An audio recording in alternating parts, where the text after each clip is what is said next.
Hello मेरे प्यारे साथियों, मेरे प्यारे भाई बहनों, आप सबका उन्नति आईएएस पीसीएस की क्लास में स्वागत है। मैं हूं सूरज। जैसा कि आप सबको पता है, ये जो प्लेटफॉर्म है इस पर आपको किस तरह से यूपीएससी और पीसीएस की तैयारी करना है, ये सारी बातें बताई जाएंगी। इससे पहले हम लोग 2 वीडियो पढ़ चुके हैं जिसमें हम लोग पढ़े थे यूपीएससी कितने चरणों में एग्जाम होता है, यूपीएससी के बारे में हमने जानकारी पढ़ी थी। और बाकी आपको हर रविवार को यूपीएससी से रिलेटेड जितनी भी इंफॉर्मेशन यानी जितने भी तरह के आपके डाउट होते हैं सारे डाउट दूर किए जाएंगे। लेकिन अभी हम कुछ महत्वपूर्ण बातों पर आज चर्चा करने के लिए आए हुए हैं आपसे। आज हम महत्वपूर्ण बात ये करेंगे कि एनसीईआरटी क्यों और कैसे पढ़ें, किस क्लास की पढ़े, कहां तक पढ़े, कौन से विषय की पढ़े। ये तमाम तरह की सवाल हर विद्यार्थी के मन में, हर एस्पायरेंट के मन में आते हैं। तो इन सारे सवालों के जवाब हम जानने की कोशिश करेंगे और जितने भी आपके डाउट दूर रहेंगे उनको दूर करने का प्रयास करेंगे। तो आज के वीडियो में हम लोग, जैसा कि टॉपिक मैंने बताया है आपको थंबनेल में दिख भी रहा होगा, एनसीईआरटी क्यों और कैसे पढ़ें। और सवाल ये भी आता है कौन पढ़े। तो देखिए, अगर जो लोग यूपीएससी की तैयारी 12th से शुरू कर रहे हैं, यानी वे 12th पास हुए और शुरू करना चाह रहे हैं, तो उनके लिए एनसीईआरटी पढ़ना बेहद जरूरी है।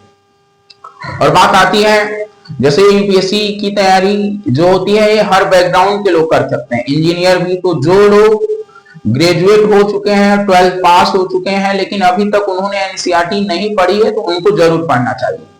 और जो लोग पहले पढ़े भी हैं तो अच्छे से नहीं पढ़ेंगे, लेकिन एक बार फिर से उन्हें पढ़ने की जरूरत है।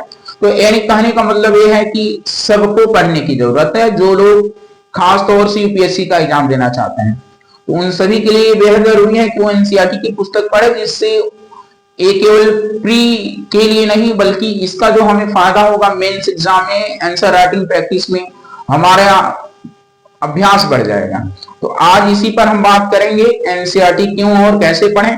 जरा आइए हम लोग देखते हैं क्या लिखा हुआ है। तो देखते हैं हम लोग, यूपीएससी की तैयारी के लिए एनसीईआरटी की जो पुस्तकें होती हैं वो महत्वपूर्ण आधार मानी जाती है। अगर हम बात करें क्या एनसीईआरटी की पुस्तकों को आधार माना जाना चाहिए, तो ये हम सही कह सकते हैं कि जो एनसीईआरटी की जितनी भी पुस्तकें हैं वैसे सब नहीं पढ़नी है, वो बताया जाएगा कौन सी पढ़नी है, कौन सी नहीं है, कौन सी छोड़नी है हमें, ठीक है ना। तो एनसीईआरटी की पुस्तकें जो होती हैं वो एनसीईआरटी के लिए महत्वपूर्ण आधार मानी जाती हैं। अब हम बात करेंगे एनसीईआरटी क्यों पढ़े। तो देखिए, हम एक तो एनसीईआरटी पढ़ने से हमारी लॉजिकल थिंकिंग का विकास होगा, हमारी समझने की क्षमता विकसित होगी और हम किसी भी चीज को यानी जटिल चीजों को आसान भाषा में समझ सकते हैं एनसीईआरटी के थ्रू, ठीक है ना। अगर कोई जटिल चीज है हमें नहीं समझ में आ रहा, तो एनसीईआरटी उस चीज को, बहुत ही जटिल चीज को सरल भाषा में समझाने का प्रयास करता है कहानियों के माध्यम से।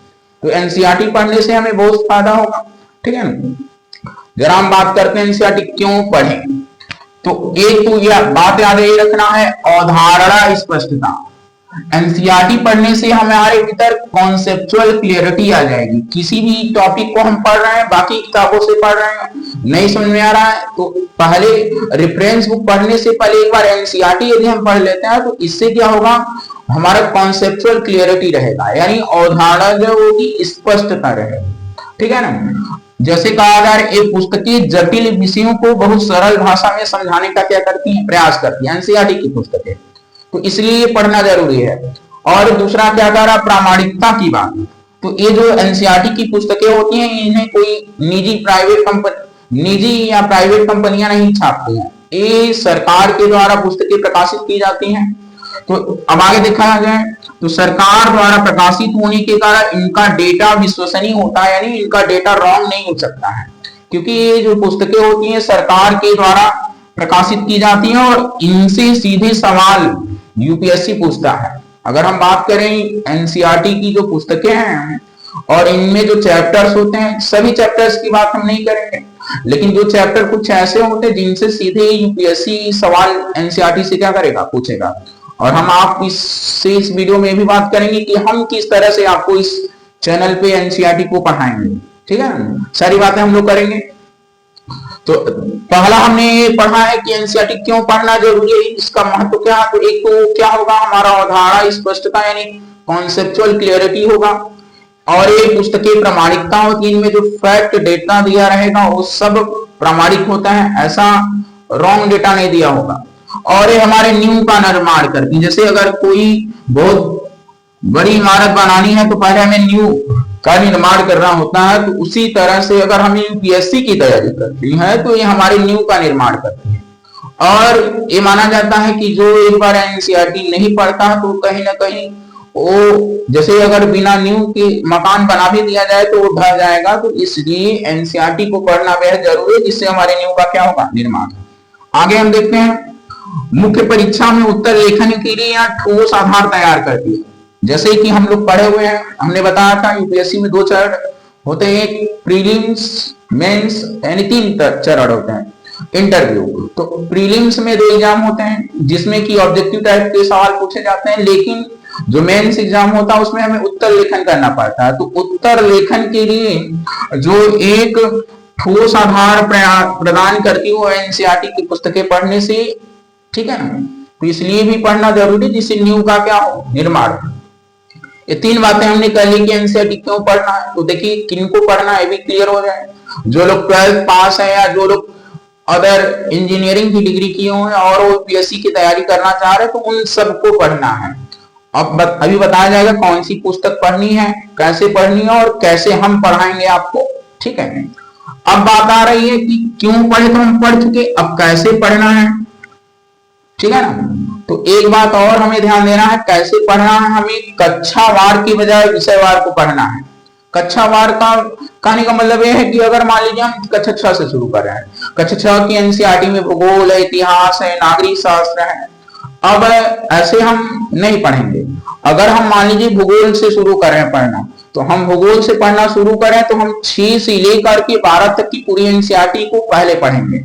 जब हमारी भूगोल की एनसीईआरटी हो जाएगी तो इसके बाद हम इतिहास शुरू करेंगे, और इतिहास में 6 से लेकर के 12 तक पढ़ेंगे। ऐसे नहीं पढ़ना है कि मान लीजिए हम 6 का शुरू कर रहे हैं तो पहले 6 का इतिहास पढ़ ले, 6 का भूगोल पढ़ ले, 6 का नागरिक शास्त्र पढ़ ले, ऐसे नहीं करना। हमें एक ही विषय को हर कक्षा की एक साथ पढ़नी है, तो हमें कक्षावार न पढ़ के विषयवार एनसीईआरटी को पढ़ना है, समझ रहे हैं। तो हमें ये बात बता रहे हैं, तो हमें कक्षावार के बजाय विषयवार, और हमें 3 चरणों में पढ़ना है। पहली बार जब हम 3 रीडिंग करना है, पहली रीडिंग, दूसरी रीडिंग, तीसरी रीडिंग। पहली रीडिंग में क्या करना, हमें एक उपन्यास की तरह पढ़े ताकि विषय की समझ क्या हो सके, विकसित हो सके। तो पहले हम जैसे कोई उपन्यास या कहानी पढ़ते हैं उस तरह से एनसीईआरटी को पढ़ना है, जिससे हमारा उसमें इंटरेस्ट जग पाए और उसकी हमें समझ विकसित हो पाए। दूसरी बार में क्या करना है, जो मुख्य पॉइंट होंगे उनको हाईलाइट कर लेना है और अवधारणा को समझने का क्या करना, प्रयास करना है, दूसरी रीडिंग में। तीसरी में क्या करना, हमें उन्हीं बातों को पढ़ना जिन चीजों को हमने क्या किया है, हाईलाइट किया है, और उन्हीं का हमें क्या बनाना, नोट्स बनाना।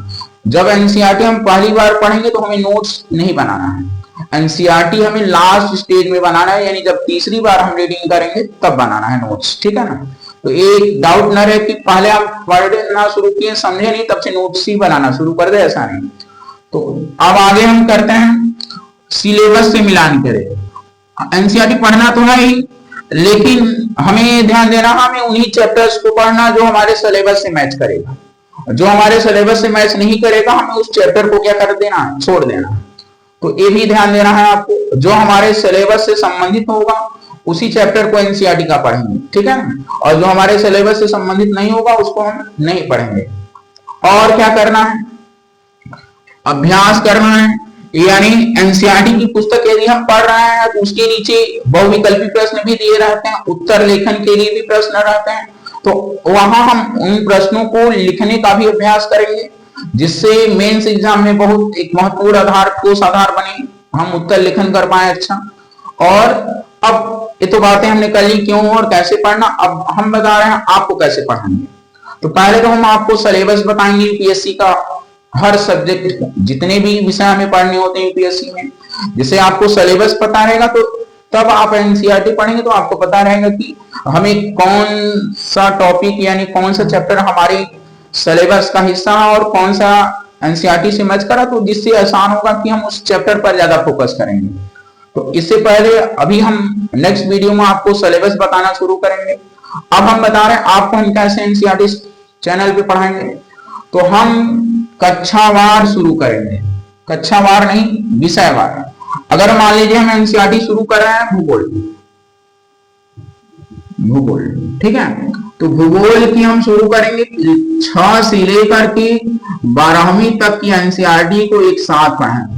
ऐसा नहीं कि 6 का हम शुरू कर रहे हैं तो 6 में पहले भूगोल पढ़ा दे, इतिहास पढ़ा दे, ऐसा नहीं करेंगे। 6 का अगर हम भूगोल शुरू कर रहे हैं तो हम आपको भूगोल 6 से लेकर के 12 तक पहले पूरा कर लेंगे, तब उसके बाद दूसरा विषय शुरू करेंगे। इस तरीके से पढ़ाएंगे। और क्या करेंगे, मान लीजिए कक्षा 6 का भूगोल का हमने पहला चैप्टर शुरू किया है और पहले चैप्टर को हमने बुक से पढ़ा, टेक्स्ट बुक से पढ़ा, और उससे जितने भी तरह के बहुविकल्पी सवाल बन सकते हैं उन बहुविकल्पी सवालों को पढ़ेंगे, और जितने भी उत्तर लेखन अभ्यास करने के लिए प्रश्न होते हैं उन प्रश्नों का उत्तर भी हम लोग यहाँ लिखने का क्या करेंगे, प्रयास करेंगे। तो इस तरह से आपको हर सब्जेक्ट और हर विषय और हर क्लास की एनसीईआरटी पढ़ाई जाएगी, ठीक है ना।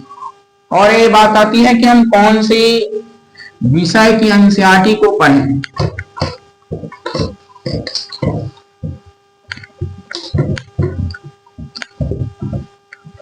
तो हमें मेनली फोकस करना है, हमें एक तो पहला पढ़ना है भूगोल, जिसको इंग्लिश में कहते हैं जियोग्राफी। तो हमें भूगोल कक्षा 6वीं से लेकर के कहां तक की 12वीं तक की एनसीईआरटी को पढ़ना है, ठीक है। आपको सारी एनसीईआरटी इस प्लेटफॉर्म पर पढ़ाई जाएगी, और जो लोग 12 से तैयारी करना शुरू, तो वो जरूर एक वीडियो डेली आएगा जिसमें कि हम पहले चैप्टर को पढ़ेंगे। पढ़ने के बाद जो प्रैक्टिस क्वेश्चन होंगे, चाहे वो एमसीक्यू हो चाहे रिटन के लिए हो, हम सारा प्रैक्टिस करेंगे, ठीक है। तो भूगोल कक्षा 6वीं से लेकर के 12वीं तक की पढ़ना है। इतिहास की पढ़नी है 6वीं से लेकर के कहां तक की 12वीं तक। और हमें पढ़ना है नागरिक शास्त्र। तो नागरिक शास्त्र में वैसे अगर 6 से ही हम ले ले तो 6 से हमको पढ़ाएंगे 6वीं से लेकर के 12वीं तक की, ठीक है, ये हो जाएगा। और हम पढ़ेंगे अर्थशास्त्र। अर्थशास्त्र में हम पढ़ेंगे 9वीं से लेकर के कहां तक 12वीं तक, यानी कक्षा 9 से लेकर के 12 तक की अर्थशास्त्र की पुस्तक है। तो इनको हम पूरा करने का प्रयास करेंगे, ठीक है। और अगर आप पढ़ना चाहें तो पढ़ सकते हैं, समाजशास्त्र की भी है, जिससे समाज के बारे में आपको सामाजिक मुद्दे पता चलेंगे, ठीक है ना। समाजशास्त्र की पुस्तक 11वीं से लेकर के कहां तक 12वीं तक, ये पढ़ लेना है। और कला, अगर कला नहीं तो कला के लिए दृष्टि पब्लिकेशन की बुक पढ़ लेना, वो इनफ है, क्योंकि एनसीईआरटी में उतना अच्छा बड़ा बोरिंग फील होगा आपको। तो अब पढ़ना चाहे तो पढ़ सकते हैं 11वीं से लेकर के 12वीं तक। वैसे सारी पढ़ाई जाएंगी पुस्तकें हम पढ़ाएंगे। और एक जो वीडियो आएगा वो तो एनसीईआरटी से संबंधित होगा, और जो एक वीडियो, और हर रोज आपको 2 वीडियो मिलेंगे जिसमें हम भूगोल शुरू करेंगे। भूगोल डिटेल में पहले हम विश्व भूगोल को पढ़ेंगे, फिर भारत के भूगोल को पूरा करेंगे, ठीक है ना। तो अगर आप सबको ये बातें हमारी समझ में आई हो तो जरूर चैनल को लाइक करना है, शेयर करना है, सब्सक्राइब करना है। और जो लोग 12 से तैयारी करने चाह रहे हैं और भी जितने भी डाउट हो आप कमेंट करिएगा, तो आपके प्रश्नों के जवाब जरूर मिलेंगे, ठीक है। और भी हम बातें करेंगे आपसे, ठीक है।